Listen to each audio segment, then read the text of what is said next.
What's up, y'all? It's your boy Jay Calderon, Stand Clean Entertainment, and we about to get into this week's boxing talk. Over the past weekend, we had two of the rising stars in boxing in one night fight at Madison Square Garden, New York City. And I was there, yours truly, in the crowd with over 20,548 in attendance for this great night of boxing when we saw Roman Chocolatito Gonzalez take on Brian the Hawaiian Punch Viloria.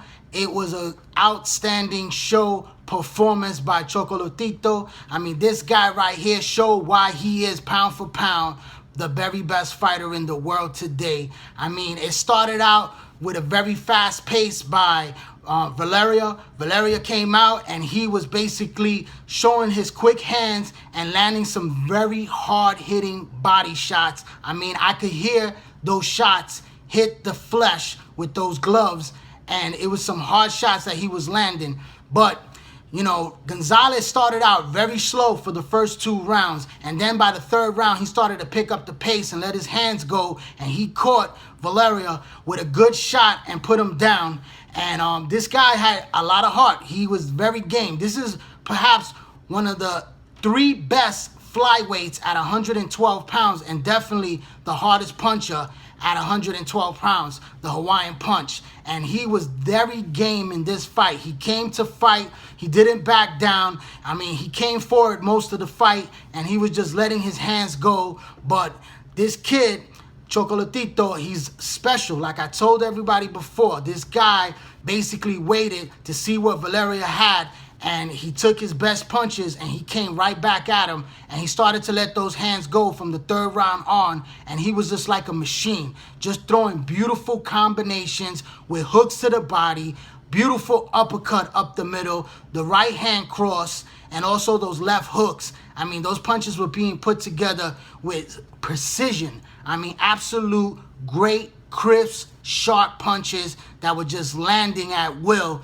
and just backing up Viloria. By the time the 8th round came around, this guy was in trouble. And in the 9th round, Gonzalez basically, stopped his man. The referee jumped in to save Brian Viloria because he was just taking a serious beating, and there was no sense to go on. I mean, he was losing the fight. It was a one-sided fight. It was a competitive fight, but it was definitely a one-sided fight because Roman Gonzalez was doing his thing, and he was definitely in control of this fight, and he put on a show for the fans on pay-per-view for the very first time, and I was happy to see him in Madison Square Garden, New York City, and he definitely delighted the crowd. There was a lot of Nicaraguan flags flying. There was a lot of flags from all the different countries, and it was such a great night of boxing.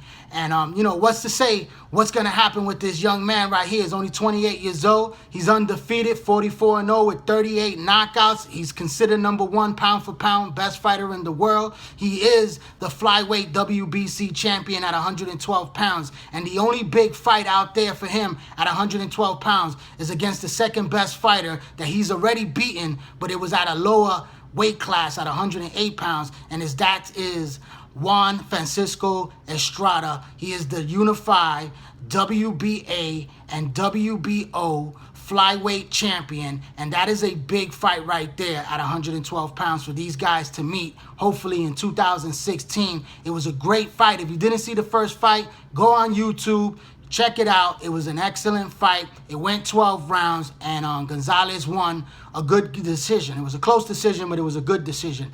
And I think a rematch would be even better because I believe Estrada will be much stronger this time around. He's more seasoned this time around, and it will be a great, great matchup for title for unification to be the undisputed champion at the flyweight division. And then Chocolatito, if he gets past Estrada a second time, he can move up to that 4th weight division, which is 115 pounds for that super fight against the Japanese fighter that he's just been destroying his opponents, and he is the super flyweight champion of the WBC. I can't pronounce his name right, so I'm not even gonna go there.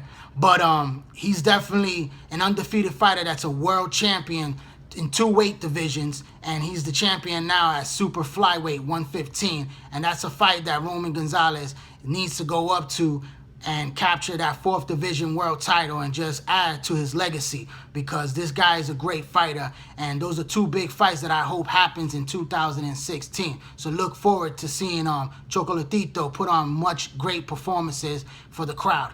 Now the main event of that fight was Golovkin, Triple G. He came out to a sold-out crowd in Madison Square Garden, and he took on David Lemieux for his IBF middleweight crown, and it was a fight that people expected to be a toe-to-toe battle, but Golovkin showed a different side to his arsenal. This guy came out and outboxed David Lemieux. He showed a tremendous jab, a sharp, hard-hitting jab that basically controlled the fight from beginning to end, dominating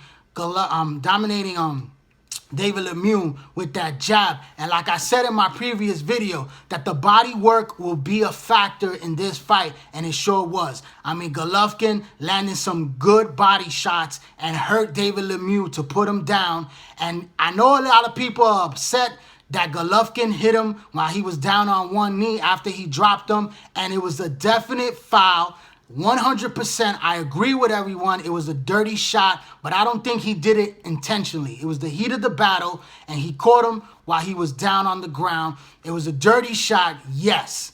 And I don't say he should have been taking a point, but definitely a warning should have been issued. You know, people are saying disqualification. Come on, man, that's nonsense. You know, they're trying to compare it to the Roy Jones-Montel Griffin fight. I mean, Montel Griffin basically took that shot when he was down on one knee, and he rolled over and played hurt.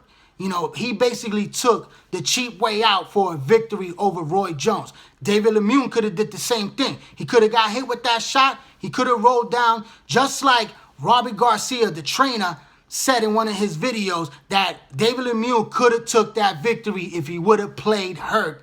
And that's just the weak way to go out. You know what I mean? David Lemieux is a much tougher guy than that. He took the shot.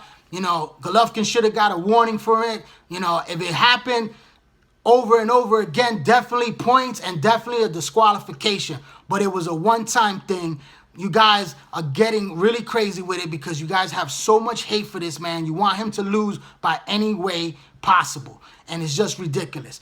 You know, David Lemieux showed heart. He continued to fight. He couldn't get on the inside. I mean, Golovkin had that jab working beautifully all night long. He made slight movements. His defense was pretty good. You know what I mean? He slipped some punches, and he just moved beautifully in that ring to dominate David Lemieux. And Lemieux just didn't have anything to fire back. He landed a couple of good shots, but Golovkin showed that gallant chin that he has, and he was landing the heavier blows. Like we all know that he was the bigger puncher. And Lemieux, with all his power and all his effort, just came up short in the middle of the night. He started to take a real good beating towards the end, and by the 8th round, they stopped the fight because it was just a one-sided affair for Triple G. And Triple G just showed another part of his arsenal that made him look even more invincible at middleweight at 160 pounds. I don't see anybody beating this man. And I'm a big Miguel Cotto fan, but Cotto is just too small for Triple G. And, you know, maybe a fight against Canelo Alvarez is a more evenly matched fight, but we'll have to wait and see how that fight happens. It's a month away between, you know, Cotto and Canelo, and I can't wait for that fight. We're going to see who's the best one out of those two. And definitely in 2016, we hopefully see them step up against Triple G to be crowned the undisputed middleweight king of 160 pounds. So that Golovkin has probably one more fight after that super fight. And that's probably against Andy Lee or Billy Joe Sanders, whoever holds the WBO middleweight title, to really clean up and take all the titles at 160 before he moves up to super middleweight and fights perhaps Andre Ward, which everyone is complaining about the Andre Ward fight. And this man is about to fight in his second fight at light heavyweight. And we all know that he's going to sign on with HBO for 3 more fights. And the fight that they're looking to make is against Kovalev and Andre Ward. So let that fight happen. Let this fight grow even more. Ward beats Kovalev. You know, Triple G beats either Cotto or Canelo. moves up in weight, and that's the super fight in 2017, and it will be a much bigger fight, a great fight, and I can't wait for that fight to happen so that people could stop talking about this man ducking. It was an excellent performance, and I was happy to be there. It was a pleasure to be there. It was a jam-packed crowd. I put up the video on my Facebook group page so everybody could check out. You know, please subscribe to this YouTube channel, J. Calderon Boxing Talk. Follow me on Instagram and also join that Facebook boxing group page. I'm J. Calderon, Stand Clear Entertainment. Thanks for your support. Keep watching.